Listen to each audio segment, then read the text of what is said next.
আসসালামু আলাইকুম। Access medical স্কুলের পক্ষ থেকে আপনাদের সবাইকে জানাই অনেক অনেক শুভেচ্ছা। আশা করি আপনারা সবাই ভালো আছেন এবং সুস্থ আছেন। এক্সেস মেডিকেল স্কুল প্রতিনিয়ত আমাদের ভিন্ন থেকে ভিন্নধর্মী আয়োজন করে চলেছে। তারই ধারাবাহিকতায় আজকে আমরা একটি স্পেশাল সেশনের আয়োজন করেছি। আজকে আমাদের সেশনের নাম হচ্ছে 45 মিনিটস রিভিউ অন ফার্মাকোলজি। আজকে এই সেশনের দ্বিতীয় দিন। আজকের সেশনে হোস্ট হিসেবে আমি আপনাদের সাথে রয়েছি Suchismita Banerjee Arna, mAh Samorita medical college, এবং আমাদের সাথে আমাদের গেস্ট হিসেবে রয়েছে আমাদের সবার প্রিয় মেন্টর সমীরা অনিয়ার আপু। আপু আজকে আমাদের সাথে শেয়ার করবেন ফার্মাকোলজির মতো কঠিন একটি সাবজেক্টটি কি করে ভালো করতে হয়। গত সেশনে আপু আমাদের সাথে আলোচনা করেছেন জেনারেল ফার্মাকোলজি দুইটি টপিক, ইন্ট্রোডাকশন অফ ফার্মাকোলজি এবং ফার্মাকোকাইনেটিকের অ্যাবজর্পশন এবং ডিস্ট্রিবিউশন।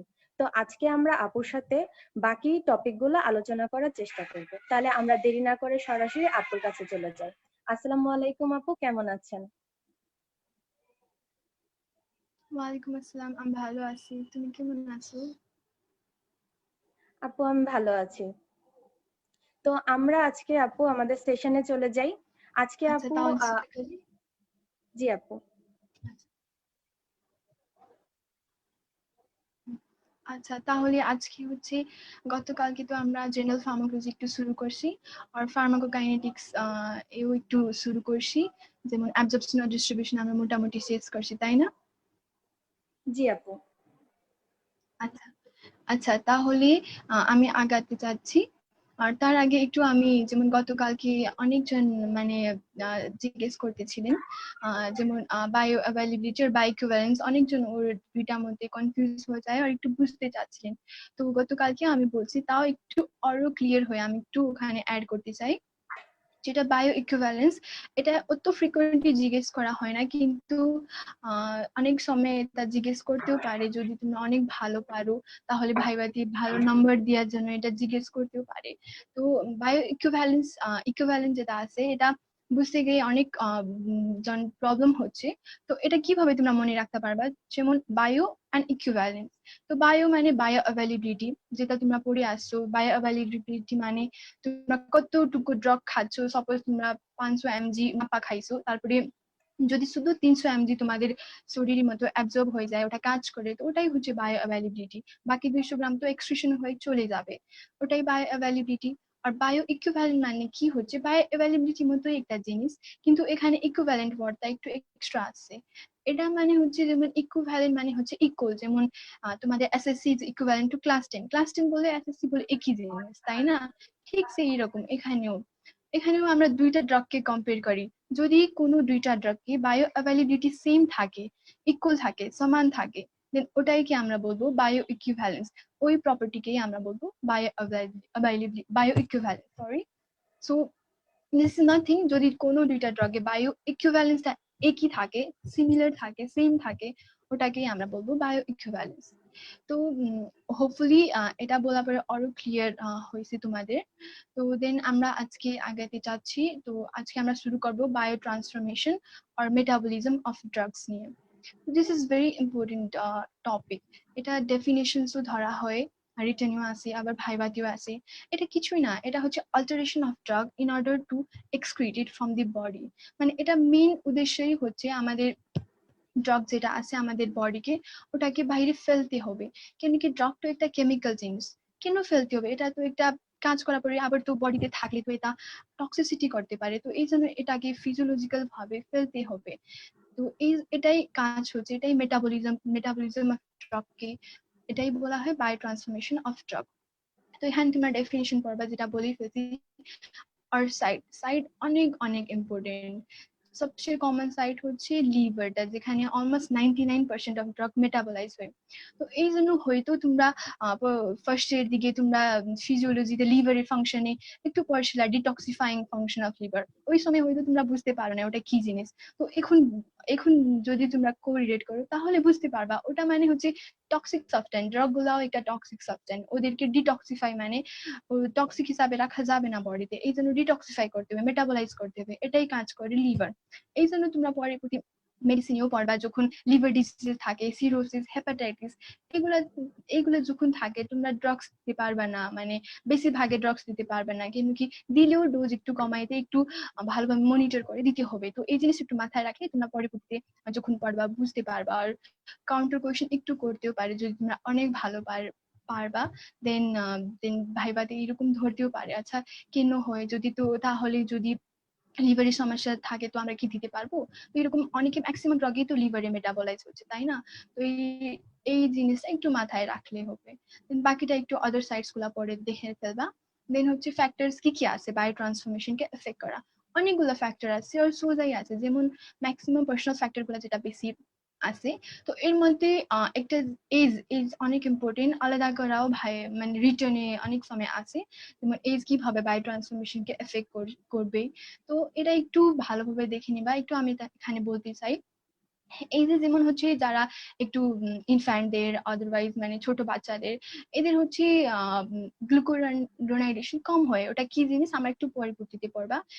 এটা শুধু মনে রাখবা কি এখানে যেমন বাচ্চাদের হচ্ছে একটু ড্রাগ গুলা একটু ভালোভাবে মেটাবলাইজ হতে পারবে না, এই জন্য ওনাদেরকে অনেক তোমরা তোমার পরবর্তী ফাইনাল ইয়ারে যখন উঠবা পড়বা কি পিডিয়াট্রিক্স ডোজ গুলা অনেক মনিটরিং করতে হবে, আর একটু উপর নিচ হলে আবার ঝামেলা হইতে পারে। তো এই জন্য ওখানে বাচ্চাদের এই মেটাবলিজমটা ভালোভাবে হচ্ছে না যেমন আমরা অ্যাডাল্টের হই, এই জন্য আমাদের একটু সমস্যা। আর এই জন্য তোমরা ওই বায়োকেমিস্ট্রিতে পড়ছিলা কি জন্ডিস অনেক সময় হয় বাচ্চাদের, এই জন্যই কেন কি ওনাদের এনজাইম থাকে না, যেমন লিভার তো এক্সক্রিট হইতে পারবে না বিলিরুবিন, আর শরীরে জমা হইলে কি হবে হাইপার বিলিরুবিনিমিয়া হবে আর জন্ডিস হবে। তো এটা একটু মাথায় রাখলে ভালো করতে পারবা। দেন বাকিগুলা একটু দেখে নিবা। দেন অনেক ইম্পর্টেন্ট যেটা ফ্যাক্টরস ওখানে আসবে, এনজাইম ইন্ডাকশন আর হচ্ছে এনজাইম ইনহিবিশন। এটা অনেক ইম্পর্টেন্ট জিনিস। এদের ড্রাগস কি কি আছে যারা এনজাইম ইন্ডাকশন করে, যারা এনজাইম ইনহিবিশন করে, তারপরে এনজাইম ইন্ডাকশন কি জিনিস, ইনহিবিশন কি জিনিস, এগুলা অনেক অনেক ধরা হয়। তো ওর আগে একটু জানে ফেলি, বায়ো ট্রান্সফরমেশন যেটা করে ওখানে অনেক এনজাইম লাগে যাদেরকে বায়ো ট্রান্সফর্মিং এনজাইমস গুলা বলা হয়। এখানে অনেক মাইক্রোজোমাল এনজাইমস আছে, নন মাইক্রোজোমাল এনজাইমস আছে। এত বেশি ডিটেল লাগবে না, তারপরে একটু বলে ফেলাম আমি। তো এখানে যেটা এনজাইম গুলা আছে, তো ওই এনজাইম থেকে কোনো কোনো ড্রাগ হচ্ছে ইনডিউস করা মানে হচ্ছে ওকে ইনক্রিজ করবে, ইনক্রিজ করলে ওই ড্রাগটা হচ্ছে তাড়াতাড়ি শরীর থেকে বের হয়ে যাবে। তো এটাই হচ্ছে এনজাইম ইন্ডাকশন। আর এনজাইম ইনহিবিশন ওকে ওই ড্রাগ গুলাকে ইনহিবিট করে। ইনহিবিট করা মানে হচ্ছে ড্রাগ তো বের হইতে পারবে না, তো বেশিক্ষণ আমাদের শরীরে থাকবে হচ্ছে কাজ খাবে। তো এই এনজাইম ইন্ডাকশন আর এনজাইম ইনহিবিশন তোমরা একটু ডেফিনিশনস গুলো ভালো, আর এই দুটাই একটু যেটা আমি বলি একটু ডিফারেন্স হিসাবে বলি তাহলে তোমরা ভালোভাবে মনে রাখতে পারবা। যেমন এনজাইম ইন্ডাকশন যেটা আছে, ইন্ডাকশন কুকার মতো যেমন রান্না করাতে অনেক বেশি সময় লাগে, তাই না? ঠিক সেই রকম এনজাইম ইন্ডাকশনে হচ্ছে বেশি টাইম লাগবে, ইন্ডাকশন হইতে বেশি সময় লাগবে, আর ইনহিবিশন হইতে একটু কম সময় লাগবে। এটা ছোট ছোট করে মনে রাখবে, ছোট টাইমের মধ্যে হয়ে যাবে। এই জন্য এখানেই তোমরা যেমন এক্সাম্পল গুলা হচ্ছে সি থেকে মনে রাখবা। ম্যাক্সিমাম ড্রাগ দেখবা 4টা সি থেকে আসে, তো ছোট করে মনে রাখবা, ডিউরেশনটা কম, এনজাইম ইনহিবিশন জন্য। আর 4টা ড্রাগ আমি বলি যেমন ক্লোরামফেনিকল, 2টা অ্যান্টিবায়োটিক আছে, ক্লোরামফেনিকল, ক্লারিথ্রোমাইসিন, তারপরে সিমিটিডিন যেটা তোমরা পরবর্তীতে পড়বা হাইড্রোজেন রিসেপ্টর অ্যান্টাগনিস্ট হিসাবে কাজ করে। আর এই কর্টিকোস্টেরয়েড, এটা 4টা অনেক হ্যাঁ ইম্পর্টেন্ট ড্রাগ। হ্যাঁ বলতে চাচ্ছিলে কিছু? আইসোনিয়াজাইড আপু। আচ্ছা, হ্যাঁ আইসোনিয়াজাইডও, হ্যাঁ অনেকগুলো আছে, কিন্তু আমি হচ্ছে ভালোভাবে মনে রাখার জন্য যদি কিছুই না পারলে অ্যাটলিস্ট ছোট করে মানে ডিউরেশনও ছোট লাগে আর 4টা সি এরকম মনে রাখলেও অ্যাটলিস্ট তোমরা 4টা 5টা বলতে পারবা। আছে অনেকে, কিটোকোনাজল আছে, তারপরে এরিথ্রোমাইসিন আছে, এই দুইটা হচ্ছে এমসিকিউ তেও ধরা হয়। তো একটু যদি পারলে এই দুইটাও মনে রাখতে চেষ্টা করবো, আর কিছু না পারলে এই সি মনে রাখবা, ছোট ডিউরেশনও কম লাগবে। আর সি থেকে কি কি ড্রাগ আছে, যেমন কর্টিকোস্টেরয়েড তো অনেক কমন, কর্টিকোস্টেরয়েড, তারপরে ওই যেটা বললাম ক্লোরামফেনিকল, তো এগুলো মনে রাখলে হ্যাঁ মনে রাখতে পারবা। দেন হচ্ছে এনজাইম ইন্ডাকশন। এনজাইম ইন্ডাকশন অনেকগুলা ড্রাগ আছে, মনে রাখতে একটু কষ্ট হয় ফার্মাকোলজিতে, এটাই সমস্যা, অনেক বেশি ড্রাগস, আবার সব জায়গায় ড্রাগ আছে, কোনটা কি এটা সব আমরা মিক্স করে ফেলি। এই জন্য অনেক রিভিশন করতে হবে, আর সাথে সাথে চেষ্টা করতে হবে মানে নিউমোনিক তৈরি করা আর কিভাবে মনে রাখা যায়, এটাই হচ্ছে আসল কথা। তো ওখানেও তোমরা যদি যদি ভালোভাবে মনে রাখা যায় তুমি রাখতে পারবে, সমস্যা নেই। আর যদি কারো কারো মনে রাখতে অনেক কষ্ট হয়ে যায়, মানে কিছু একটা নিমোনিক মতে তৈরি করলে ওরা ভালো মনে রাখতে পারবে। তো তাই ওনাদের জন্য আমি একটু গাইডলাইন দিলাম, তোমরা এরকম হিসাবে নিজেও তৈরি করতে পারবা, মানে কিভাবে তোমরা মনে রাখতে পারবা। যেমন এনজাইম ইন্ডাকশনেও কিছু কিছু ড্রাগ আছে, ওখানে বিসি মানে এবিসি যেটা বিসি আছে না, বার্বিটুরেটস, কার্বামাইজিপাইন, এরকম করে মনে রাখা যাবে। প্রফে পি আর করে ড্রাগ গুলা আছে কতগুলা, তো ওই হিসাবে মনে রাখতে পারবা। আর এখানে এমসিকিউতেও ধরা হয়, তো একটু রাইফেল বা কি কি ড্রাগ আছে যারা এনজাইম ইন্ডাকশন করে আর যারা এনজাইম ইনহিবিশন করে, বিকজ যেমন এনজাইম ইন্ডিউসিং ড্রাগস আর করে মানে ওরা এমসিকিউ তে দিয়া দেওয়া হয়, তো ট্রু আর ফলস করে লিখতে হবে। তো এই জন্য এটা অনেক ভালোভাবে পড়বা। দেন বায়ো ট্রান্সফরমেশন শেষ হয়েছে না মোটামুটি? আপু বায়ো কিছু ট্রান্সফরমেশনের বাদ পড়ছে আর না? ফেজ আপু।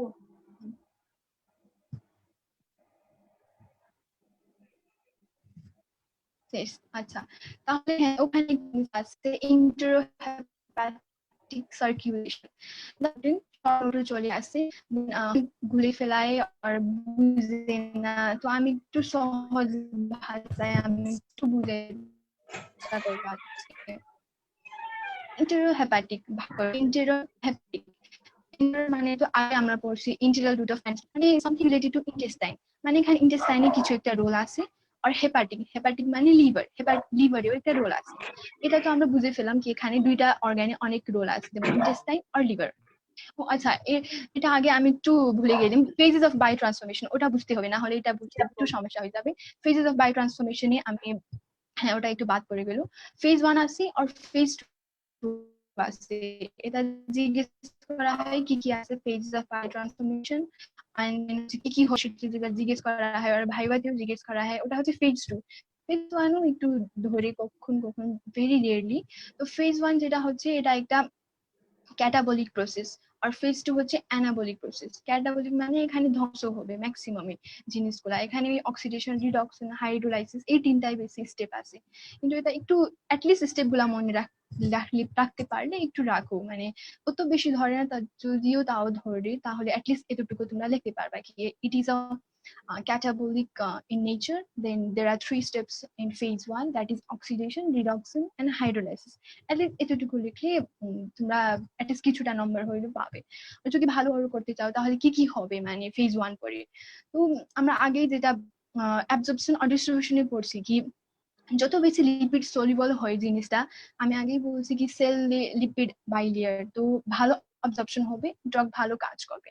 আর যদি কম লিপিড সলিবল হয় তো ভালো কাজ করতে পারবে না, এই জন্য বডি থেকে তাড়াতাড়ি এক্সক্রিট হয়ে যায়। তো বায়ো ট্রান্সফরমেশনের মেইনই জিনিস হচ্ছে এক্সক্রিট করা ড্রাগকে, তাই না? তো এখানে কি হবে, লিপিড সলিবিলিটি কম করবে, এরা মেইন এমই হচ্ছে লিপিড সলিবিলিটিকে কমানো, মোর ওয়াটার সলিবল, মোর আয়নাইজ করা, আয়নাইজ করলে মোর ওয়াটার সলিবল হবে, তাহলে বের হয়ে যাবে বডি থেকে। এই জন্য ফেজ 1 থেকে লিপিড সলিবিলিটিটা কম হবে। ফেজ 2 তে কি হচ্ছে anabolic in nature, anabolic add করে সমঝো, মানে অ্যাডিশন হয়ে এখানে অনেক জিনিস যোগ করা হয়। এখানে যেটা ড্রাগগুলো আছে ওখানে আমরা গ্লুকুরোনিক অ্যাসিড, তারপরে মিথাইল গ্রুপ, দেন হচ্ছে এসিটিক অ্যাসিড, এগুলো আমরা কনজুগেট করি আর কনজুগেশন রিঅ্যাকশনও বলা হয়। এই জন্য এটাকে অনেক সময় কনজুগেট মানে কোনো জিনিসকে অ্যাড করা। তো এখানে আমরা অনেক জিনিস অ্যাড করতেছি। তো অ্যাড করার পরে কি হবে, এটা হচ্ছে ওই লেস লিপিড সলিউবল হবে, মোর ওয়াটার সলিউবল হবে, দেন মোর আয়নাইজ হবে, দেন এক্সক্রিশনে এটা কাজ করবে, এক্সক্রিশনে ভালো হেল্প করবে। তো আমরা হ্যাঁ ইন্টারহেপাটিক সার্কুলেশনে এখন যাই। এখানে কি হচ্ছে আর হ্যাঁ এখানে এটাই বললাম, লিভার আর ইন্টেস্টাইন দুইটাই মেন বেসিক রোল আছে। তো যেটা আমাদের ড্রাগ যাবে, দেন হচ্ছে ফেজ 1 মেটাবলিজম হবে, দেন ফেজ 2 তে যেটা গ্লুকুরোনিক অ্যাসিড যেটা কনজুগেশন হয়ে ওটা পরে একটা কমপ্লেক্স তৈরি করবে, ড্রাগ সাথে গ্লুকুরোনিক অ্যাসিড বাইন্ড করবে, ওটা একটা কমপ্লেক্স তৈরি করবে লিভারে, এটা এই জিনিসটা হয়, তাই না? তো আমরা তো জানি লিভার থেকে যখন বাইল ওখানে মিক্স হয়ে তারপরে এক্সক্রিশন হবে। কিন্তু এখানে একটা জিনিস হয়, এটা ফিজিওলজিক্যাল, এটা কোনো প্যাথোলজিক্যাল না, হ্যাঁ এটা নর্মালি হয়। আর এখানে কি হয়, যেমন লিভারে ওটা হয়েছে গ্লুকুরোনিক অ্যাসিড সাথে যোগ হয়েছে, ড্রাগ আর গ্লুকুরোনিক অ্যাসিড কমপ্লেক্স একটা তৈরি হয়েছে। এটা তো মেন এম হচ্ছে এখন বাইল, আমরা একটু অ্যানাটমি এখানে মনে করি, লিভারে তো বাইল ডাক্ট আছে, তারপরে সিস্টিক জাম্প যেটা গলব্লাডার থেকে আসে, ওটা দুইটা মিলে আমরা পড়ছিলাম ওই ডিউরেনমে ওপেন করে। ডিউরেনম পার্ট অফ ইন্টেস্টাইন, এই জন্য এখানে ইন্টেস্টাইন চলে আসছে। তো বাইল ওখানে আসার পরে ওটা তো এক্সক্রিশন হওয়ার কথা, কিন্তু ওখানে হচ্ছে না। ওখানে একটা জিনিস হচ্ছে ইন্টেস্টাইনে। ইন্টেস্টাইনে কি হচ্ছে কি, ইন্টেস্টাইনে যারা নর্মাল ফ্লোরা গুলো আছে, যেটা তোমরা মাইক্রোবায়োলজিতে হয়তো পড়ছো কি, অনেক আমাদের বডিতে নর্মাল, মানে ওটা কোনো প্যাথোজেনিক অর্গানিজম না, নর্মালি সবসময় থাকে আমাদের বডিতে, ওনাদেরও নিজের রোল আছে, কাজ আছে, তোমরা ওখানে পড়বা ওটা। তো ওখানে নর্মাল যেটা মাইক্রো অর্গানিজমস আছে, ওরা হচ্ছে কি করে, এটা ড্রাগ আর গ্লুকুরোনিক অ্যাসিড যেটা কমপ্লেক্স হয়েছে, এদেরকে ভাঙবে। ভাঙবে মানে আবার ড্রাগ তো ফ্রি হয়ে গেল, ফ্রি হইলে আবার এটা তো রিঅ্যাবজর্পশন করে ফেলবে, এটা ইন্টেস্টাইনাল এপিথেলিয়াম যারা আছে রিঅ্যাবজর্পশন করে ফেলবে, আবার ওই আগে স্টেটেই চলে গেল ড্রাগ, মানে রিঅ্যাবজর্পশন স্টেটে। তো তারপরে আবার এখানে হচ্ছে মেটাবলাইজ হচ্ছে লিভারে। তো এই জন্য এটাই জিনিস, এই জন্য এটাকে সাইকেল বলা হয়। লিভারে ড্রাগ মেটাবলাইজ করলো, আবার ইন্টেস্টাইন গেলো, আবার ওরা ড্রাগ আর গ্লুকুরোনিক অ্যাসিড কমপ্লেক্সকে ওরা ভেঙে ফেলবো। গ্লুকুরোনিক এনজাইম, এইজ মানে তো এনজাইম, এনজাইম ভেঙে ফেলছে, আর তারপরে অর্গান মেটাবলিজম হবে। তো এটাই জিনিস মাথায় রাখতে হবে। এটা হইলে কি হবে, একটু মাথা খাটাও, কি হবে মানে আবার রিঅ্যাবজর্পশন হবে, মানে তো ড্রাগ অগেইন আমাদের বডিতে কাজ করবে, তাই না? তো এরকম করলে কি হবে, তোমরা যদি কম মানে সাপোজ দিনে এক বেলাও যদি ড্রাগ দাও, তাহলে আবার রিঅ্যাবজর্পশন হইলে তো এটা অনেক টাইম কাজ করতে পারে, মানে কি প্রলং অ্যাকশন হবে ড্রাগে। যেমন for example oral contraceptive pill গুলা, ওদের হচ্ছে প্রলং অ্যাকশন হবে আমাদের বডিতে। এটা ম্যাক্সিমামই এদের বেনিফিটই আছে, ইন্টারহেপাটিক সার্কুলেশন এটা কোনো কোনো ড্রাগ গুলা করে। কিন্তু সামটাইমস যদি আবার রিঅ্যাবজর্পশন হইলে তো আবার টক্সিসিটিও হইতে পারে, তাই না? একটু একটু বুঝলে।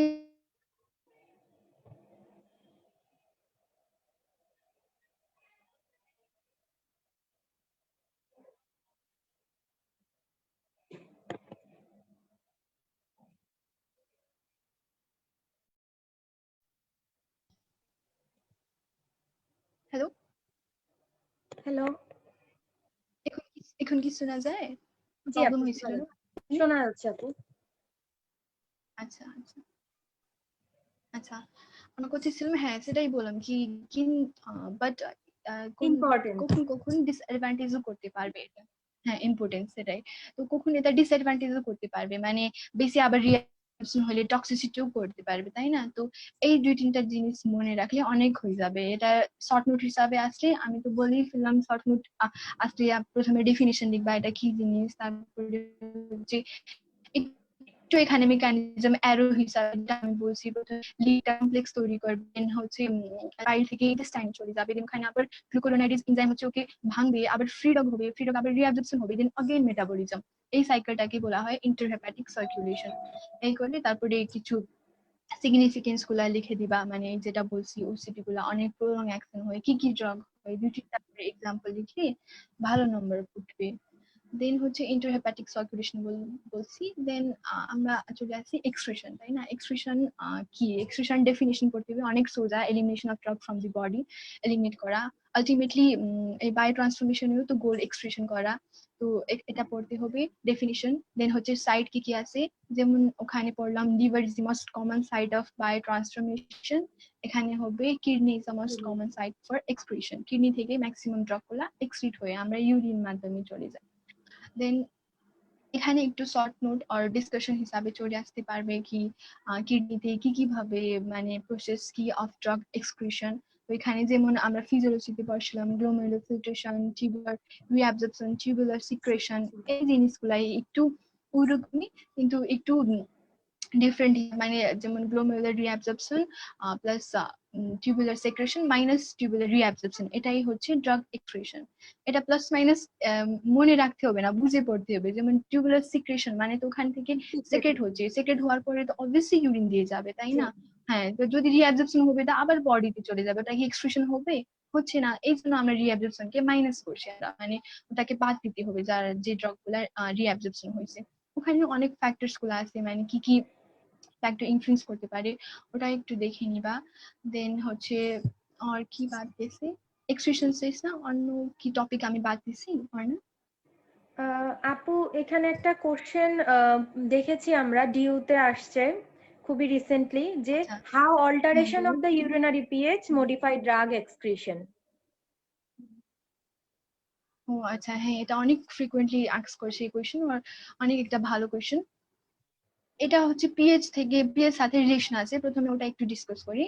যেমন অ্যাসিডিক ড্রাগ হচ্ছে অ্যাসিডিক ইউরিনে হচ্ছে ওটা বেশি আয়নাইজ করতে পারবে না, বেশি আয়নাইজ না করতে পারলে বেশি এক্সক্রিশন হবে না, রিঅ্যাবজর্পশনটা হয়ে যাবে ওই কিডনি টিউবস, যেটা টিউবের এপিথেলিয়াম আছে ওখান থেকে রিঅ্যাবজর্পশন হয়ে আবার শরীরের মধ্যে চলে যাবে, তো এটা এক্সক্রিশন হইতে পারবে না। এই জন্য আমাদের টার্গেট হচ্ছে অ্যাসিডিক যেটা ড্রাগ আছে। অ্যাসিডিক ড্রাগ হচ্ছে যদি আমরা আলকালাইন ইউরিন করতে পারি, দেন হচ্ছে ওটাকে আমরা আমাদের বডি থেকে এক্সক্রিট করতে পারবো। তো if is any acidic drug poisoning, আমাদের বডিতে যদি কোনো অ্যাসিডিক ড্রাগ পয়জনিং থাকে, দেন আমরা আলকালি গুলা দিব, যেমন সোডিয়াম বাইকার্বনেট, সাইট্রেট, এগুলা দিলে কি হবে, আলকালাইন হয়ে যাবে ইউরিন, দেন আমাদের বডি থেকে ওই ড্রাগ গুলা এক্সক্রিট ইজিলি হবে। সিমিলারলি যদি আমরা বেসিক ড্রাগের ওভারডোজ থাকি, ওখানে আমরা আমরা আমাদের টার্গেট হচ্ছে আমাদের ইউরিনকে অ্যাসিডিক করা, যেমন অ্যামোনিয়াম ক্লোরাইড, এগুলো আমরা অ্যাড করব, আমাদের বডিতে দিব, দেন আমাদের ইউরিন হচ্ছে এটা অ্যাসিডিক হয়ে যাবে, দেন ইজিলি এই ড্রাগগুলা এক্সক্রিশন হয়ে যাবে আমাদের বডিতে। ইজ ইট ক্লিয়ার না? ইয়েস আপু, থ্যাংক ইউ সো মাচ। আপু এখন একটা ইম্পর্টেন্ট টপিক ওয়েলকাম। আছে, first order kinetic and zero order kinetic. ও আচ্ছা, হ্যাঁ, ঠিক আছে।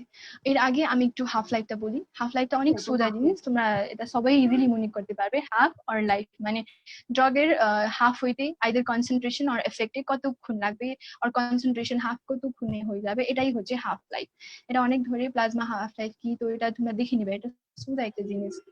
তারপরে কি কি ফ্যাক্টর আছে এটা ইনফ্লুয়েন্স করে, দেন ইম্পর্টেন্স গুলা।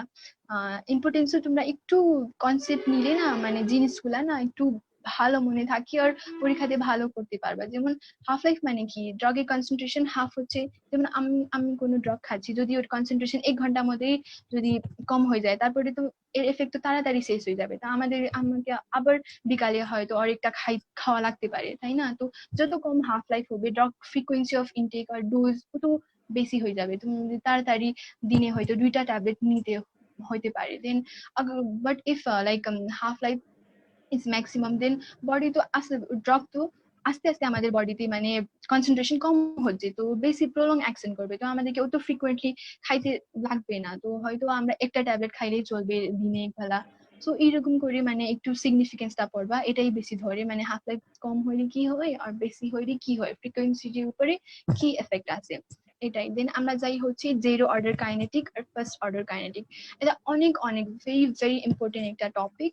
এটা ডিফারেন্স হিসাবে ম্যাক্সিমাম ধরা হয় রিটেনেও, দেন ভাইভাতেও এটা ধরা হয়, first order kinetics and zero order kinetics. তোমরা ডিফারেন্সই যদি ভালোভাবে পড়তে পারবা, দেন হচ্ছে যদি এরা আলাদা করে শর্ট নোট হিসাবে আসলেও তোমরা ওইরকম ওই জিনিসগুলাকে একটু গুছাই তোমরা লিখতে পারবা ইনশাআল্লাহ।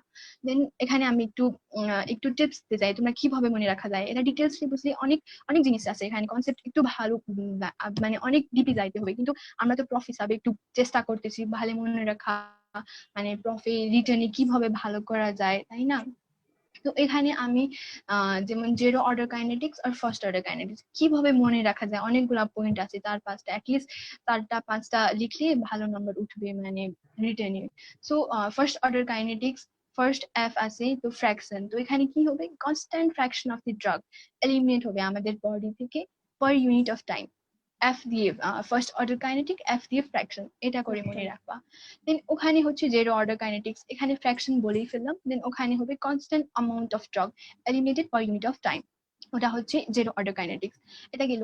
দেন তারপরে আমি একটু মনে রাখি, মানে আমরা কিভাবে মনে রাখতাম যদি মানে এক্সামে ভুলে না যাই, ওইটাই একটু শেয়ার করতে চাই। যেমন ফার্স্ট অর্ডার এফ তোমরা মনে রাখবা ফিস্ট, হোস্টেলে ফিশ থাকে না, ফিশ থাকলে কি হবে, তোমরা বেশি বেশি করে মানে খাবা, অনেক ভালো লাগে, অনেক ভালো ভালো রান্না হয় ওই দিন, তো তোমরা বেশি বেশি করে খাবা, যদি বেশি করে খাও তো এলিমিনেশনও বেশি করে লাগে, তাই না? তো তোমাদেরকে বেশি বেশি করে ওয়াশরুম যাওয়া লাগতে পারে, তো এরকম মনে রাখবা, মানে এটা যত বেশি ডোজ হবে অত বেশি এলিমিনেশন টাইম হবে ফার্স্ট অর্ডার কাইনেটিক।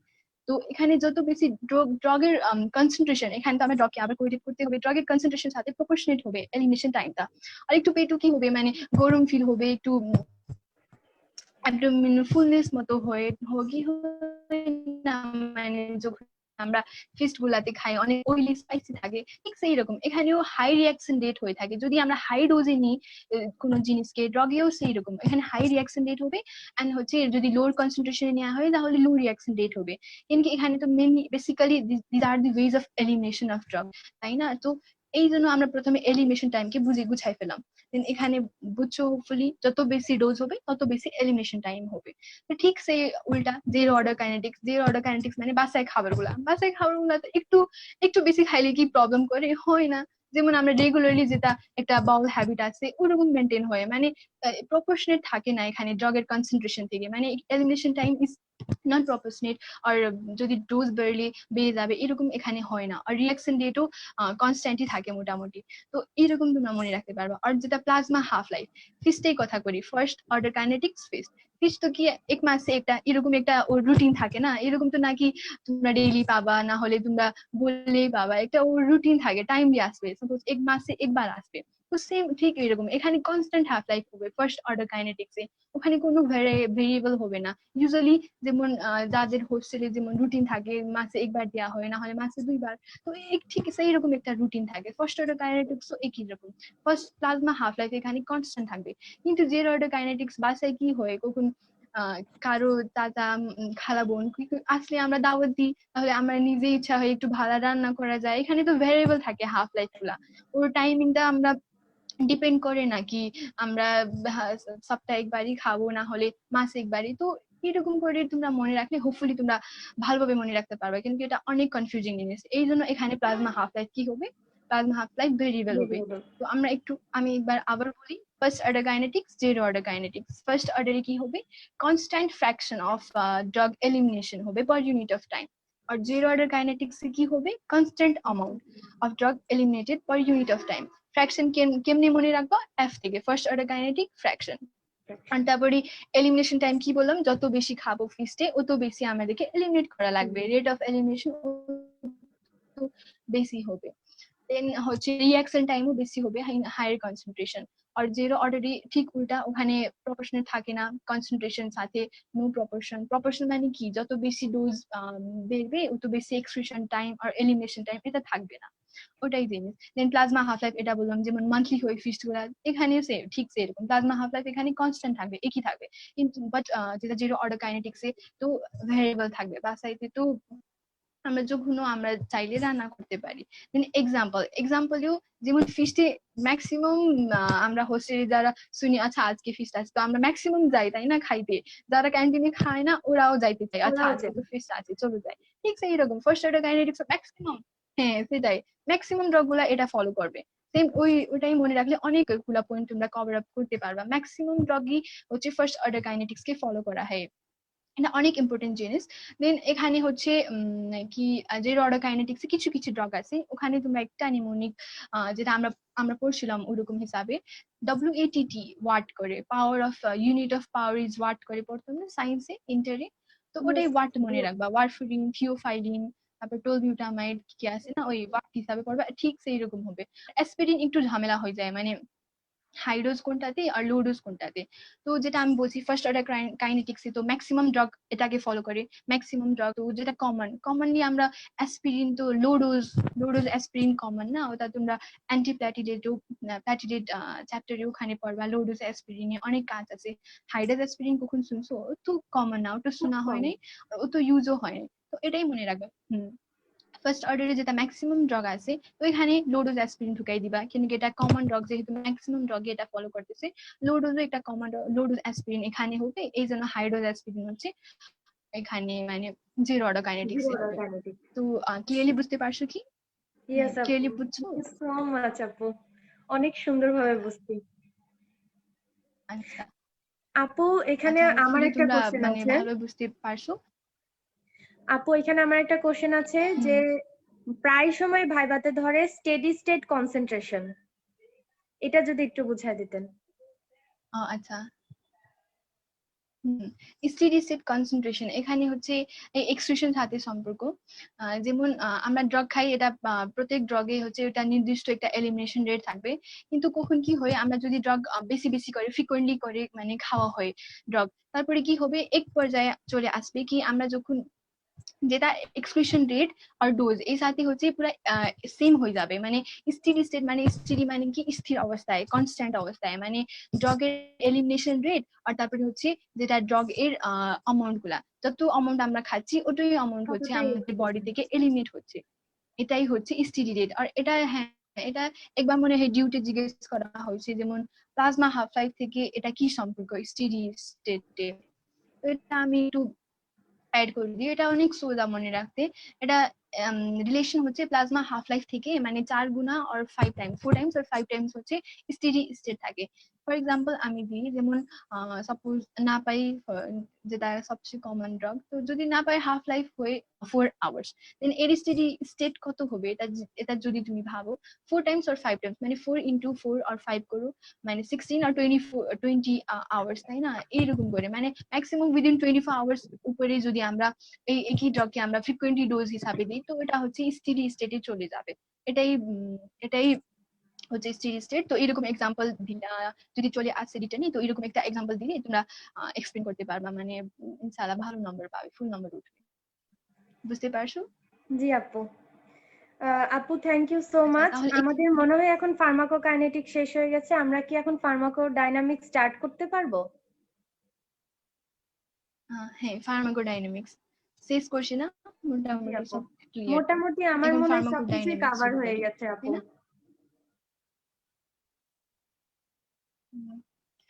যদি কোনো বাদ পড়ে যায় তাহলে আর একটা ক্লাস আছে, আমরা জি ওখানেও আপু। ডিসকাস করতে পারি। হ্যাঁ, দেন হচ্ছে ফার্মাকোডাইনামিক্সটা, হ্যাঁ একটু শুরু করি। ফার্মাকোডাইনামিক্স তো আগেই আমি বলে ফেললাম কি, ফার্মাকুন মানে ড্রাগ আর ডাইনামিক মানে হচ্ছে একটা এফেক্ট হবে, মানে ড্রাগের আমাদের শরীরের উপর কি এফেক্ট হবে।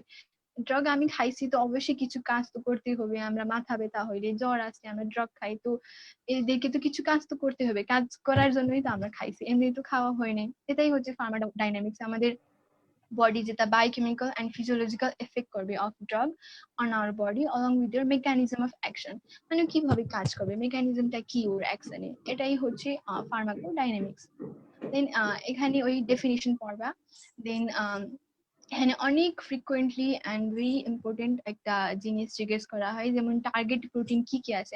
মেকানিজম তো বুঝলাম, মানে এটা কাজ করতেছি, কিন্তু কিভাবে কাজ করতেছি এটা অনেক সময় ধরা হয়। তো এখানে যেমন টার্গেট প্রোটিন কি কি আছে, যেটা for the molecular target protein গুলা কি কি আছে যেখানে ড্রাগ কাজ করতে পারে। তো এখানে হচ্ছে সবচেয়ে কমন, মোস্ট কমন যেটা রিসেপ্টর, এটা অবশ্যই মনে রাখতে হবে, এটা আলাদা ভাবেও জিজ্ঞেস করা হয়, ওটা আমরা পড়বো পরবর্তীতে। দেন হচ্ছে আর কি কি আছে, প্রোটিন তো বলাই আছে, তো আমরা বায়োকেমিস্ট্রিতে পড়ছিলাম, দেখো সব জিনিস হচ্ছে না এটা মেডিকেল ফিল্ডে, মানে সব জিনিস ইন্টারলিঙ্কড আছে, একটার তোমরা সাথে একটা ফার্স্ট রিলেটেড। ইয়ারে পড়লে তোমরা, হ্যাঁ সেটাই ঘুরে ফেলবা না, ভুলে মানে যাওয়া যাবে না। ভুলে হচ্ছে ভুলে যাওয়া যাবে না, সেটাই মানে মনে রাখতে হবে। যেমন আমরা যখন এখন ফাইনাল ইয়ারে আছি, এটা মানে নাকি আমরা ফার্স্ট ইয়ার সেকেন্ড ইয়ার মানে কিছুই লাগবে না এরকম না, অনেক জিনিস ইন্টাররিলেটেড আছে, আর ইন্টাররিলেটেড করতেই হবে, পরবর্তীতে আলটিমেটলি তো আমাদেরকে ডক্টর হইতে হবে। তো এরকম না কি আমি শুধু মেডিসিন পড়লে আমরা ভালো হবে এরকম না, সব ফার্স্ট ইয়ার থেকে সব জিনিস, ছোট ছোট জিনিসগুলো মানে একটা পেশেন্ট লাইফ সেভ করতে পারে, এটা অনেক ইম্পর্টেন্ট একটা জিনিস, তো তোমাদেরকে কোঅর্ডিনেট করা একটু এখন থেকেই শিখতে হবে। আর ফার্মাকোলজি অনেক যেমন টপিক আছে যেটা সব মানে each and every branch of medicine সাথে মানে রিলেট করে, মানে অ্যানাটমি, বায়োকেমিস্ট্রি, পরবর্তীতে মেডিসিন, তো তোমরা একটু কোরিলেট করতে পারলে অ্যাটলিস্ট, আগে তো তোমরা পড়ো না কিন্তু যাগুলা পড়ে ফেলছো ফার্স্ট ইয়ারে, তো ওটার সাথে একটু কোরিলেট করে পারলে ওখানেও রিভিশন হয়ে যাবে, তারপরে ভালোভাবে বুঝতে পারবা। তাহলে হ্যাঁ সেটাই বললাম, প্রোটিন যেটা, তো ওখানেই পড়ছো অনেক type of protein, structural protein, কিন্তু এখানে সেই যেগুলো আছে structural protein, career protein, plasma protein, maximum তো এই প্রোটিনের টাইপস গুলাই চলে আসে। দেন হচ্ছে রিসেপ্টর, দেন আয়ন চ্যানেলস গুলা, এই 4-5টা নাম আছে, এটা ঝরঝর মুখস্থ থাকতে হবে, এটা অনেক ইম্পর্টেন্ট, ভাইভাতেও ধরে এন্ড রিটার্নেও ম্যাক্সিমাম টাইম এটা জিজ্ঞেস করা হচ্ছে। দেন দেন কি আছে, দেন ওই এখানে হ্যাঁ সামটাইমস এক্সাম্পল করেও মানে জিজ্ঞেস করা হয়। তারপরে যেটা রিসেপ্টর কোনটা কি রিসেপ্টর হিসাবে কাজ করে ওটা একটু এক্সাম্পল দাও করে, ইউজুয়ালি জিজ্ঞেস করা হয় না, কিন্তু যেমন আমি এক্সাম্পল বলি, যেমন হাইড্রোজেন এটিপি যেটা ওই পাম্প আছে, ওটা তোমরা পরবর্তীতে যখন আমরা পড়াবো জিআইটি ড্রাগস গুলা ওখানে প্রোটিন আসবে। Pump inhibitor. হ্যাঁ, প্রোটন পাম্প ইনহিবিটর গুলা, যেটা হচ্ছে হাইড্রোজেন এটিপিজ ওখানে লাগে। তো এটা মানে ওটা পরে যখন তোমরা জিআইটি পড়বা, দেন এখানে এক্সাম্পল দিলে সুবিধা হবে। এটা এই ফার্মাকোডাইনামিক্স না অনেক জিনিস, মানে তোমরা যখন কমপ্লিট ফার্মাকোলজি যেমন সিস্টেমিক ফার্মাকোলজি যখন শেষ করবা, দেন তোমরা এক্সাম্পল গুলা আছে যেমন কতগুলা, তো ওখানে তোমরা ভালো মনে রাখতে পারবা। শুধু এটা পড়লে এখন একটু মানে এলোমেলো হয়ে যাবে আর একটু বুঝতে পারবে না, কিন্তু যখন তোমরা সব ফার্মাকোলজি কমপ্লিট করবে দেন ইজি হয়ে যাবে। এখন ডিফিকাল্ট হয়তো লাগতে পারে যেমন জিনিসগুলো মেমোরাইজ করতে, এক্সাম্পল গুলা তোমরা তো একবার তো পড়েই ফেলছো টার্ম গুলাতে, তো এখন একটু রিভিশন করলে হয়তো তোমরা ভালোভাবে মনে রাখতে পারবা। দেন রিসেপ্টরে ডেফিনিশন অনেক সময় আছে। রিসেপ্টর কি জিনিস? রিসেপ্টর মানে হচ্ছে কিছু না, আমরা তো ড্রাগ খাচ্ছি, একটা কেমিক্যাল সাবস্টেন্স, তো ওটা তো বাইন্ড করা লাগবে আমাদের বডিতে, এমনি তো কাজ করবে না। তো রিসেপ্টর হচ্ছে আমাদের বডিতে অনেক রিসেপ্টর আছে, ড্রাগ সাথে স্পেসিফিক রিসেপ্টর আছে যেখানে বাইন্ড করতে পারবে, দেন আমাদের বডিতে হচ্ছে অ্যাকশন করতে পারবে। দেন এটা ডেফিনিশনস মনে রাখবা। দেন হচ্ছে মেকানিজম অফ ড্রাগ অ্যাকশন গুলা, দেন এটা সামটাইমস জিজ্ঞেস করা হয় কিভাবে ড্রাগ কাজ করে। ম্যাক্সিমামই হচ্ছে রিসেপ্টর মিডিয়েটেড মেকানিজম, এটাই মনে রাখলে যথেষ্ট। আর নন রিসেপ্টর মেকানিজম আছে কিছু কিছু, কিন্তু রিসেপ্টর মিডিয়েটেড গুলাই জিজ্ঞেস করা হয়। What is defined receptor, then types of receptor, এটা অনেক ইম্পর্টেন্ট। ক্লাসিফিকেশন অফ রিসেপ্টর, এখানে আমি একটু বলি, রিটার্নে তোমরা যদি কোনোই সাবজেক্টে এভাবে কোয়েশ্চেন আসে ক্লাসিফিকেশন করে, তো অবশ্যই তোমাদেরকে সরাসরি লিখতে হবে না, অন দি বেসিস অফ কি বেসিসে ক্লাসিফাই করা হয়েছে। পরবর্তীতে আমরা অ্যান্টিবায়োটিক্স পড়বো ফার্মাকোলজিতে, তো ওখানেও দেখবা ক্লাসিফিকেশন অফ অ্যান্টিবায়োটিক্স অনেক ইম্পর্টেন্ট আর অনেকবার জিজ্ঞেস করা হয়েছে। ওখানে তোমাদেরকে জানতে হবে ক্লাসিফিকেশন অফ অ্যান্টিবায়োটিক, তো অন দি বেসিস অফ কি, on the basis of chemical nature, এরকম। তো ঠিক সেরকম এখানেও রিসেপ্টরের classification on the basis of location, যেটা অনেক কমন। কি কি হতে পারে?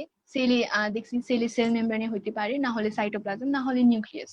দেন হচ্ছে on the basis of receptor এটা গেল। Then on the basis of mechanism of action or যেটা এফেক্টর লিঙ্কেজ বলা হয়, তো ওটা উপরে কি কি ক্লাসিফিকেশন আছে, classical receptor and non classical, এটাই হচ্ছে সবচেয়ে ইম্পর্টেন্ট রিসেপ্টরের ক্লাসিফিকেশন, আর এটা অনেক ভালোভাবে মনে রাখতে হবে। তো ক্লাসিক্যাল রিসেপ্টর আর নন ক্লাসিক্যাল এরকম মনে রাখলেই চলবে, কিন্তু আমি একটু এখানে অ্যাড করতে চাই, যারা অনেক ভালো করতে চাও ওদেরকে একটু জিজ্ঞেস করতে পারে, যেমন ক্লাসিক্যাল নন ক্লাসিক্যাল, কেন আমরা ক্লাসিক্যাল বলতেছি আর কেন আমরা নন ক্লাসিক্যাল বলতেছি। ক্লাসিক্যাল রিসেপ্টরস মানে হচ্ছে এখানে রিসেপ্টরও আবার আমাদের বডিতে যেমন ড্রাগ বাইন্ড করে ওখানে। দেন এখানে একটা জিনিস আছে লাইগেন্ড বলে। লাইগেন্ড মানে শুনছো তোমরা হয়তো আগে, বলি লাইগেন্ড মানে হচ্ছে কিছু না, একটা কেমিক্যাল সাবস্টেন্স যে হচ্ছে রিসেপ্টর সাথে বাইন্ড করতে মানে ক্যাপেবল, ওরা বাইন্ড করতে পারবে, এটাই হচ্ছে লাইগেন্ড। আর লাইগেন্ড যে কিছু হতে পারে, হরমোন ড্রাগ ও লাইগেন্ড হিসাবে কাজ করতে পারে, আবার হরমোন গুলা আছে এও লাইগেন্ড হিসাবে কাজ করে। আর যেটা ক্লাসিক্যাল কেন বলা হয়, কি ক্লাসিক্যাল রিসেপ্টর মানে ওনাদের ওই রিসেপ্টর গুলা যে লাইগেন্ড সাথে বাইন্ড হয় ওটা আমাদের শরীরে আছে, আগে থেকেই আছে, ইন্ডোজিনাস লাইগেন্ড। যেমন ইন্ডোজিনাস ওপিওইডস গুলা পড়ছিলাম না ওই ফার্মাকোলজিতে, ঠিক সেই রকম ইন্ডোজিনাস মানে আমাদের বডিতে আছে, ইনসাইড আওয়ার বডি প্রথম থেকেই ছিল ওটা। অলরেডি আমাদের তো বডিতে এই জন্য আছে। ওই রিসেপ্টর গুলা বডিতে আছে। তো ইন্ডোজিনাস লাইগেন্ড গুলো আছে ওনাদের জন্য, এই জন্য ওই রিসেপ্টর গুলাকে আমরা ক্লাসিক্যাল রিসেপ্টর বলি। এই জন্য তোমরা একটু ভেবো, যেমন ক্লাসিক্যাল রিসেপ্টরের প্রত্যেকটা নামে তোমরা কাপল করে পড়বা, যেমন ডিএনএ কাপল রিসেপ্টরস, টাইরোসিন কাইনেজ কাপল রিসেপ্টর, দেন হচ্ছে ই প্রোটিন আয়ন কাপল। চ্যানেল আয়ন চ্যানেল কাপল রিসেপ্টর, জি প্রোটিন কাপল রিসেপ্টর। তো প্রত্যেকটা মানে কাছে তোমাদের আছে কাপল করে, মানে লাইগেন্ড সাথে বেঁধে আছে, আর ও লাইগেন্ড গুলো আমাদের বডিতে অলরেডি থাকে আমাদের বডিতে, বাইরে থেকে কোনো দেওয়া হচ্ছে না। আর ড্রাগ ওরকম লাইগেন্ড হিসাবে কাজ করতে হচ্ছে না, ওদের অলরেডি আছে আমাদের বডিতে। আর তারপরে কিছু নন ক্লাসিক্যাল রিসেপ্টরস গুলা মনে রাখবা, এনজাইমস গুলা। তো বেসিক্যালি এই রিসেপ্টর যেটা ক্লাসিক্যাল রিসেপ্টরই বেশি লাগে, and mechanism not so frequently ask, কিন্তু কখন জিজ্ঞেস করতে পারে যেমন কিভাবে এটা কাজ করে, যেমন এটা mechanism of action of this receptor mediated drug action. Then এখানে হচ্ছে জি প্রোটিন কাপল রিসেপ্টর, এখানে হচ্ছে জি প্রোটিন হিসাবে কাজ করা হয়।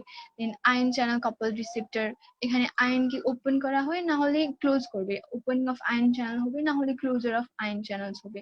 দরকার হইলে যদি কোনো অ্যাকশন করা লাগে আমাদের বডির উপরে, আমরা আয়ন চ্যানেলকে ওপেন করবো, না হলে আমরা ক্লোজ করবো, ডিপেন্ড করবে ড্রাগ কি অ্যাকশন করতে চাচ্ছে, কোনো জিনিসকে বেড়াইতে চাচ্ছে, না হলে আমাদের বডিতে কোনো জিনিসকে কমাইতে চাচ্ছে। সব ড্রাগের নিজে নিজে একটা অ্যাকশন আছে, কিন্তু কোনো ড্রাগ হচ্ছে ইনক্রিজ করবে কোনো অ্যাকশন আমাদের বডির উপরে, আর কোনো হচ্ছে যেমন ব্যথা টেথা হইলে কি হবে, ব্যথা হইলে, মাথা ব্যথা হইলে, জ্বর হইলে এদের অ্যাকশন কি কমাইতে হবে, তাই না? আর যদি হার্ট রেট অনেক কম হয়ে যায়, তো এখানে হচ্ছে হার্ট রেটকে ইনক্রিজ করতে হবে। তো এই অ্যাকশন উপরে তোমাদেরকে কখন আয়ন চ্যানেলকে ওপেন করা লাগবে আর ক্লোজ করা লাগবে। দেন ডিএনএ কপার রিসেপ্টর এখানে আছে, এখানে জিন ট্রান্সক্রিপশন হয়। এই ছোট ছোট ছোট করে ডিএনএ কপার রিসেপ্টরে কি হয়, জিন ট্রান্সক্রিপশন হয়। আয়ন চ্যানেল কপার রিসেপ্টরে কি হয়, opening of ion channels, closing of ion channels. এইটুকু লিখলেই চলবে। আর যারা টাইরোসিন কাইনেজ কপার রিসেপ্টরে, এখানে হচ্ছে ফসফোরাইলেশন হয়। তো এটাই, হ্যাঁ, এটাই ছোট ছোট করে মনে রাখলে আর একটু লিখলেই হবে। আর যদি তোমাদের তো কম্বাইন্ড কোয়েশ্চেন থাকে না, এরকম না কি তোমরা একটা কোয়েশ্চেনই পুরাটাই মানে 3 মার্কস 4 মার্কস লিখতে হয়, তোমার তো সাপোজ ডিফাইন রিসেপ্টর, তারপরে এটা কোয়েশ্চেন ছোট দিয়ে ছোট দিল, করে তো কোশ্চেন 1 থাকে, মার্কস ফর রিসেপ্টর একটার হবে। সাথে আরেকটা লাগানো, 3-4টা কোশ্চেন মিলে একটা কোশ্চেন এই হয়। জন্য, হ্যাঁ এক্স্যাক্টলি ওটাই বললাম। এই জন্য তোমাদেরকে একটু বেশিও চিন্তা করতে হবে না, একটু বেশিও লিখলে আবার টাইম থাকবে না। এই জন্য একটা কোয়েশ্চেন মানে টু দি পয়েন্ট লিখবা, রিটার্নে সবসময় খেয়াল করবা কোয়েশ্চেন যা জিজ্ঞেস করছে ওটাই লিখবা। আবার বেশি লিখতে গেলে কি বেশি মার্কস তো পাবে না, মানে যতটুকু জিজ্ঞেস করা আছে যা মানে টু দি পয়েন্ট লিখবে ও সেম মার্কস পাবে। হ্যালো,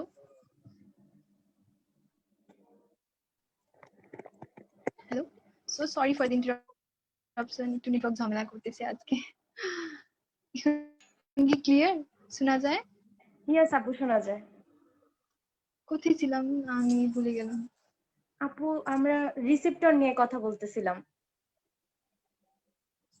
আচ্ছা রিসেপ্টর, হ্যাঁ রিসেপ্টর ক্লাসিক্যাল নন ক্লাসিক্যাল গুলো আমরা পড়লাম, আর কাইনেজ গুলা, তাই না? হ্যাঁ, আর রিসেপ্টর প্রপার্টিজ এন্ড ফাংশন কখন একবার মানে এসইউ তে চলে আসছে, এটা ইউজুয়ালি তো জিজ্ঞেস করা হয় নাই, বাট অলসো যেটা ডেফিনেশনেই বলা আছে, মানে রিসেপ্টর একটা ম্যাক্রোমোলিকিউল যেখানে ড্রাগ বাইন্ড করতে পারবে আর ও নিজে একটা অ্যাকশন তৈরি করতে পারবে। তো ওই জিনিস একটু গুছাই তুমি লিখলেও মানে হয়ে যাবে, যেমন এটা functions to perform the mechanism of the drugs after binding with the drug, এরকম করলে। আর ইট ইজ আ ম্যাক্রোমলিকিউল, আর বেসিক্যালি এটা প্রোটিন মলিকিউল। তো এটাই তোমরা 2-3টা পয়েন্ট করেও লিখলে মানে সারা হয়ে যাবে। দেন হচ্ছে ড্রাগ ড্রাগ অ্যাগনিস্ট না, এখন এখন কি জি আপু। রিসেপ্টর মোটামুটি শেষ আর না? জি আপু, শেষ মোটামুটি রিসেপ্টর। এখন ড্রাগ রিসেপ্টর ইন্টারঅ্যাকশন যেগুলা, সেগুলা সম্বন্ধে আমরা জানতে পারি। আচ্ছা ঠিক আছে, রিসেপ্টর ইন্টারঅ্যাকশন করার পরে কি কি হয় আমাদের বডিতে উপরে, ওই আগে যেটা বলেছিলাম কোনো লাইক চ্যানেল যদি কোনো আয়ন গুলা থাকে, এটা ওপেনিং হয়ে ওটা ক্লোজিং হয়ে বডিতে অ্যাগনিস্ট না, agonist, antagonist, inverse agonist and partial agonist, এটা অনেক একটু 4টা এরকম একটা আছে, আর এটা অনেক কনফিউজিংও। আর এটা একটু বুঝাইতে আমি ফুল চেষ্টা করব।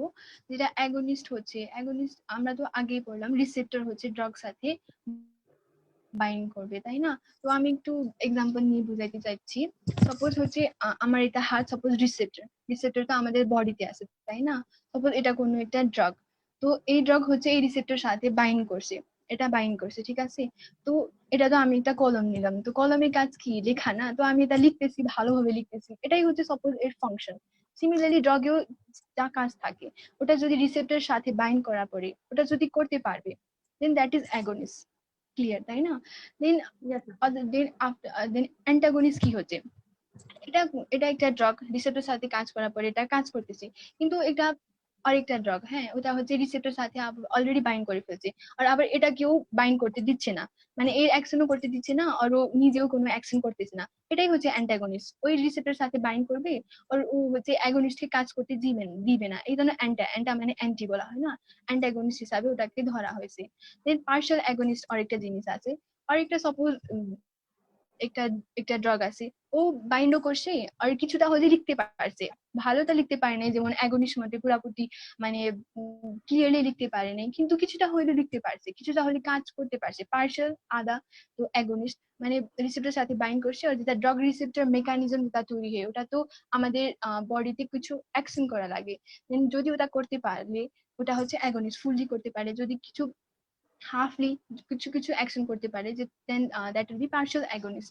দেন ইনভার্স অ্যাগনিস্ট একটা জিনিস আছে, ওখানে হচ্ছে বাইন্ড করছে কিন্তু ও উল্টা কাজ করতেছে, এটা তো লিখার কাজ, ও লিখা না করে এমনি ঘোচাঘুচি করতেছে, এমনি অন্য কাজগুলা করতেছে। ইনভার্স এটা ড্রগে করা, সাপোজ হার্ট রেট কি বেড়ানো কথা কোনো একটা ড্রগে, কিন্তু ও বেড়াচ্ছে না, ও হচ্ছে ডিক্রিজ, আবার হচ্ছে ডিক্রিজ করতেছে, তো এইরকম ঠিক উল্টা অ্যাকশন করবে। ওইটাই হচ্ছে against, antagonist, partial against, inverse against. Partial মানে হাফ, ইনভার্স মানে উল্টা, এটা তো ইজি মনে রাখা। মানে অ্যান্টাগনিস্ট মানে অ্যান্টি, অ্যান্টি টু অ্যাগনিস্ট, অ্যাগনিস্টে বিপরীত কাজ কাজ করবে। দেন এখানে অ্যাফিনিটি আর ইফিকেসি, এই দুইটা জিনিসও অনেক ধরা হয়, এন্ড এটা ক্লিয়ারও হইতে হবে। অ্যাফিনিটি মানে হচ্ছে এফেকশন বলা হয় না, যেমন অ্যাফিনিটি মানে হচ্ছে যেটা ভালোবাসার মতো, মানে কার প্রতি অ্যাফিনিটি আছে, ঠিক সেই রকম ড্রাগ এন্ড রিসেপ্টর মধ্যেও যদি ও ড্রাগ রিসেপ্টর সাথে বাইন্ড করে, আর হচ্ছে টেন্ডেন্সিটা। ওটাই বলা হয় অ্যাফিনিটি। কোনো একটা ড্রাগে কোনো পার্টিকুলার, হ্যাঁ, পার্টিকুলার রিসেপ্টর প্রতি অ্যাফিনিটি থাকবে, বাইন্ড করবে, আর বাইন্ড করার পরে যদি ওটা কাজ করে, দেন ওটাই হবে ড্রাগ, ওটাই হবে এফিকেসি, এফিকেসি। মানে এফেক্ট করতে পারতেছে। ওটা হ্যাঁ, drug D plus R equals to drug receptor complex, এরকম করে একটু তোমরা যদি রিটার্ন একটু ভালো নম্বর পেতে চাও, একটু ফ্লো চার্ট হিসাবে তোমরা লিখে নিবা, ড্রাগ ডি করে তারপরে রিসেপ্টর ব্র্যাকেটে আর করে, দেন ডি আর যেটা হবে কমপ্লেক্স, ওটা ও পর্যন্ত হবে অ্যাফিনিটি, ও বাইন্ড করছে, এফেকশন আছে ওর, ড্রাগ হচ্ছে রিসেপ্টর প্রতি ভালোবাসা আছে, ও ওখানে চলে গেছে, ওর দুইটা হচ্ছে একযুক্ত হয়ে গেছে। আর তারপরে যদি ওরা কোনো অ্যাকশন করতে পারে, দেন হচ্ছে drug receptor complex action, drug action যদি তৈরি করবে, then that will be efficacy. এটাই হচ্ছে efficacy and affinity. Then potency একটা জিনিস আছে, পোটেন্সি অফ ড্রাগ বলা হয় কোনটা ড্রাগ কত পোটেন্ট আছে। পোটেন্সি মানে হচ্ছে যত ডোজ মিনিমাম দেওয়া যাবে, তারপরে ম্যাক্সিমাম অ্যাকশন করতে পারবে, ওটাই বেশি পোটেন্ট হবে। কত ডোজে একটা ড্রাগ ম্যাক্সিমাম অ্যাক্টিভিটি শো করবে, ম্যাক্সিমাম এফেক্ট করবে, ওটাই হচ্ছে পোটেন্সি। যেমন মরফিন পেথিলিন গুলা আছে, যদি সাপোজ 10 mg দিলে ওটা পেইন রিলিফ হিসাবে কাজ করতেছে, কিন্তু আরো একটা ড্রাগ হচ্ছে আমরা 5 mg দিলেও ওই একই রকম কাজ করতেছে, তো আমরা ওই 5 mg যেটা ড্রাগ লাগতেছে ওটা কি বলবো, this drug is more potent than that another drug. যদি কম ডোজে তুমি ম্যাক্সিমাম এফেক্ট তুমি অ্যাচিভ করতে পারবা, then that will be potency of the drug. এটা পোটেন্সি সম্পর্কে আমরা জানলাম। এখন ফার্মাকোডাইনামিক্স মোটামুটি হয়েছে না জি আপু। আগের ক্লাস থেকে, না হলে আমরা আরো আগাবো, কি মনে খবর হয়েছে? জি আপু, যতটুকু অন্য কোনো হচ্ছে কোশ্চেন হলো আছে? আমরা ইয়ে করছি মোটামুটি কভার আপ হয়ে গেছে। যতটুকু পড়াইলাম। জি আপু, থ্যাংক ইউ সো মাচ আপু। হুম, আপনি এত সুন্দর করে বুঝান, আচ্ছা। এত ভালো মতো বুঝান যে যে কোনো জিনিস খুব সুন্দরভাবে আমরা বুঝতে পারি। আর এত সুন্দর করে ট্রিক্স মনে রাখার, নিমোনিক্স আমরা দিয়ে মনে রাখবো, এক্সাম্পল গুলা এগুলা যে আমাদের বলে দিতেছেন, মানে আমরা লাকি ফিল করতেছি যে আপনার মতো একজন আমাদের মেন্টর হিসেবে আছে, আমাদেরকে মানে শিখাচ্ছে কি করে আমরা ইজি ভাবে ফার্মাকোলজির মতো একটা কঠিন সাবজেক্ট মনে রাখতে পারবো। তো থ্যাংক ইউ সো মাচ আপু আমাদেরকে টাইম দেওয়ার জন্য, আর হচ্ছে হলো এত সুন্দরভাবে সব ফার্মাকোলজি কৌশলগুলা আমাদেরকে বুঝিয়ে দেওয়ার জন্য। তো আপনি যদি আপু কিছু বলতেন। আচ্ছা, অনেক ধন্যবাদ এই তো কিছু, এই তো ভালো কিছু জিনিস বলার জন্য। হ্যাঁ, আমি এটাই চেষ্টা করবো, মানে তোমাদের যত ইজিলি আমি পড়াইতে পারি ওটাই আমারও চেষ্টা আছে। আর ওখান থেকে তোমরাও চেষ্টা করবা কি একটু মানে ভালোভাবে শেখার জন্য। আর নিজে নিজে তো বাসায় আসো, ম্যাক্সিমাম দের তো বই খাতা তো নিয়ে গেছো, ওখান থেকে যেগুলো আমি বলতেছি ওরা তোমরা ওই যেটা তোমরা পড়ো ওই গাইড বই ওখান থেকে ওখানেও তোমরা লিখতে পারবা মানে কি কি জিনিস আমি একটু বলছি। মানে আমিও ভালো ফিল করব যদি তোমরা একটা হইলেও মানে একজন হইলেও একটু যদি ভালো বুঝতে পারে আমার যে জিনিসগুলো আমি বলতেছি, তাও অনেক বড় অ্যাচিভমেন্ট হয়ে যাবে আমার জন্য। তোমরা প্রফে ভালো করবে করলে আমারও ভালো লাগবে কি আচ্ছা আমি আমিও সাকসেসফুল হইতে পারি, আমি তোমাদেরকে বুঝাইতে পারতেছি।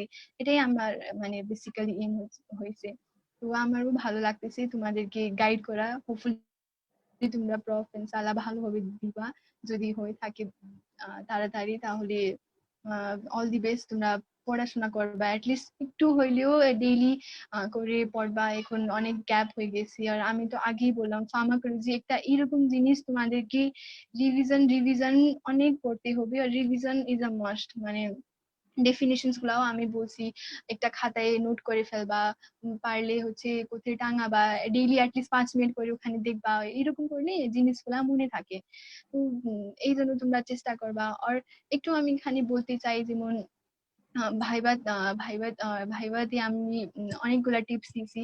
তারপরেও একটু অনেক সময় ম্যাক্সিমাম ফার্মাকোলজিতে এরকম কোনো না যেমন একটা টিচার এরকম চাবে আর একটা টিচার এরকম এরকম। তো তেমন কোনো কোয়েশ্চেন্স নাই, কিন্তু তারপরেও তোমরা একটু শুনে নিবা মানে কি টিচার কোনটা বেশি ধরতেছে আর কোনটা ফ্রিকুয়েন্টলি মানে কোনটা শুনতে চাচ্ছে কোন জিনিসগুলা। তো এইগুলা তোমরা একটু খেয়াল করবা। আর এমসিকিউ গুলাও আমি তো আগেই বললাম জেনারেল ফার্মাকোলজি এমসিকিউ গুলা অনেক ইম্পর্টেন্ট। তো তোমরা এখানে অনেক প্র্যাকটিস করবা। আমি কি টাইম আছে আমি একটা না হলে এমসিকিউ একটু ডেমো দিব, তোমরা কি? আচ্ছা একটু বলি হ্যাঁ। জি আপু। আচ্ছা হ্যাঁ, যেমন আমরা এক্সপ্রেশন পড়াইছি না, তো ওটা রিলেটেড একটু তোমরা নিজেই প্র্যাকটিস করবে। আমি তো ম্যাক্সিমাম বলেই ফেলছি যেমন enzyme inhibition, enzyme induction drug গুলা, আচ্ছা। যেমন রেনাল এলিমিনেশন অফ ড্রাগ যেটা বলছি। তো এরকম একটা আমি এক্সাম্পল দিই কিভাবে এমসিকিউ চলে আসতে পারবে। যেমন renal excretion of the drug depends on or renal excretion of the drug will increase if the drug is ionized, if the drug is non-ionized, if the drug is more lipid soluble এরকম করে। তো renal solubility of drug will be increased if the drug is more ionized। এটা তো আমি বলেই ফেলছি যত বেশি আয়নাইজ থাকবে অত বেশি ওয়াটার সলিউবল থাকবে এন্ড আমাদের বডি থেকে এক্সক্রিট হবে। তো ট্রু হবে if the drug is more ionized, and if the drug is unionized এটা ফলস হবে। দেন হচ্ছে if the drug is more lipid soluble, more lipid soluble হইলে কি এক্সক্রিশন হইতে পারবে না। আমি তো এক্সপ্রেশন আগে বেশি বলছি হবে। যত বেশি লিপিড সলিউবল অত বেশি অ্যাবজর্পশন হয়ে যাবে, দেন অ্যাবজর্পশন এখানেও বেশি। ফলস হবে। তো এইরকম করে কোরিলেট করে পড়বা। হ্যাঁ। আর যারা অনেক ভালো করতে চায় ওদেরকে একটু ভালো নম্বর অনার্স মার্কস দিতে জিজ্ঞেস করতে পারে যেমন অটো ইন্ডাকশন কি আছে আর অটো ইন্ডিউসিং ড্রাগ গুলা কি আছে। এখানে নামেই বলা আছে অটো মানে নিজে আর ইন্ডাকশন মানে হচ্ছে ও নিজে বাই ট্রান্সফর্মিং এনজাইমকে ইন্ডিউস করবে। তো কিছু কিছু ড্রাগ আছে যেটা ওই ড্রাগের মেটাবলিজম জন্য যা এনজাইম লাগবে ও নিজেই ওকে তৈরি করতে থাকবে, ও নিজেই ওকে প্রমোট করতে থাকবে। যেমন রিফাম্পিসিন এগুলা হচ্ছে অটো ইন্ডিউসিং ড্রাগ গুলা বলা হয়। তো হতাশ করলে যদি ভাইবাতে হঠাৎ করে জিজ্ঞেস করলে ঘাবড়ানো কিছু নাই, একটু বুদ্ধি খাটাও। যেমন অটো মানে নিজেই আর ইন্ডাকশন মানে এনজাইম ইন্ডাকশনে করছো তো ওইগুলা নিজে পড়বা। নিজে আর যেটা এনজাইম ইন্ডাকশন ইন্ডাকশনে হয়ে যায়। একটু বাদ করতে হ্যাঁ নিজে নিজে।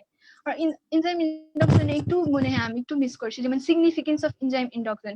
এটাও ভেরি ভেরি ইম্পর্টেন্ট কোয়েশ্চেন। এটা রিলেটেড একটা অস্ট্রিও আছে আহ একটা সিনারিও দেওয়া থাকে হ্যাঁ। যেমন person of 56 year old like lady is taking anti-tubercular drug rifampicin and along with OCP, then will that drug work or will that drug function এরকম করে একটা সিনারিও দেওয়া থাকে অস্পিটিও এরকম ঠিক সেই এরকম থাকে। তো ওখানে তোমাদেরকে লিখতে হবে কি লিখতে হবে like rifampicin is a hepatic microsomal enzyme ইন্ডিউসার।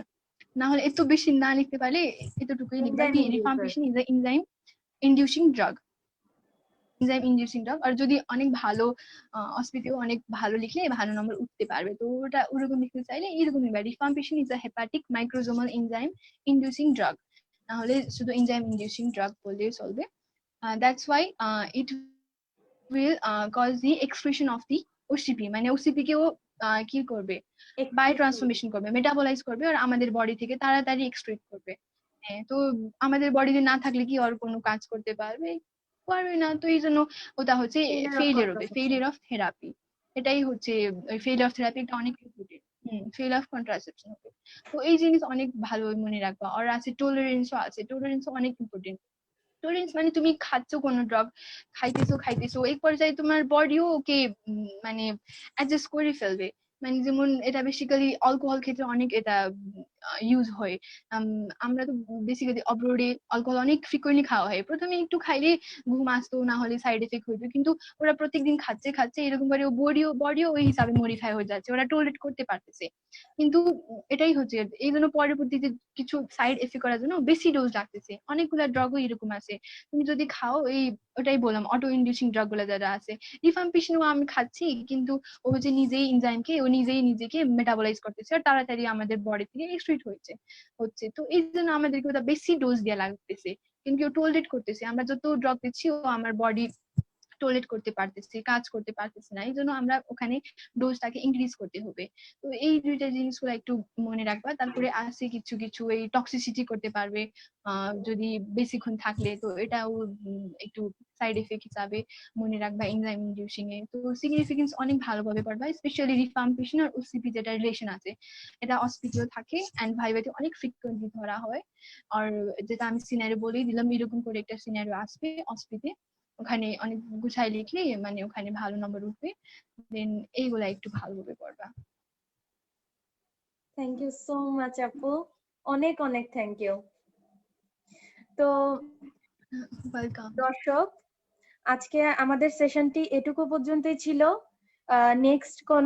Next আমরা পরশুদিন আপুকে নিয়ে আমরা আবার হলো জেনারেল ফার্মাকোলজির পরবর্তী টপিকগুলো নিয়ে চলে আসব। ততদিন পর্যন্ত আপনারা সবাই ভালো থাকুন, সুস্থ থাকুন এবং এক্সিসের সাথেই থাকুন।